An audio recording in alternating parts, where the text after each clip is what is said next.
మేడారం మహాజాతరకు సమయం దగ్గర పడుతుండటంతో ఆదివారం సెలవు దినం కావడంతో భక్తులు భారీగా తరలివచ్చారు. ముందస్తుగానే భక్తులు మేడారం చేరుకొని అమ్మవార్లను దర్శించుకుంటున్నారు. భారీ సంఖ్యలో తరలివచ్చిన భక్తులు వనదేవతలైన సమ్మక్క సార్లమ్మకు మొక్కులు చెల్లించుకుంటున్నారు. రాష్ట్ర నలుమూలల నుంచే కాకుండా ఇతర రాష్ట్రాల నుంచి భక్తులు తరలివస్తున్నారు.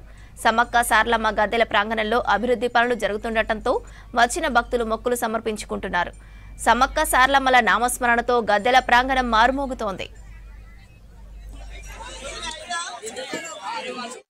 సిర్పూర్ కాగజ్ నగర్ నుండి వచ్చాము. ప్రతి సంవత్సరం ఇక్కడికి వస్తాము. ఇప్పుడు ఎక్కువ రద్దీ ఉండదు కదా, అప్పుడు ఎక్కువ రద్దీ ఉంటుంది కాబట్టి దర్శనము కొంచెం కష్టం అవుతుందని చెప్పేసి మా చిన్న పిల్లలు మా ఫ్యామిలీ మొత్తం ఒక 40 మెంబర్స్ దర్శనం చేసుకున్నాము. చాలా హ్యాపీగా ఉంది. ఇక్కడ అంతా బాగుంది.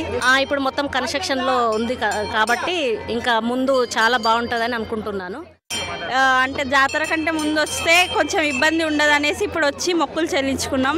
ఆ పనులు ఇప్పుడే చేస్తున్నారు, అయిపోయాక వస్తే ఇంకా బాగుంటుంది అనేసి కొత్తగా వచ్చాం. చాలా బాగుంది, హ్యాపీగా ఉంది, బాగా జరిగింది.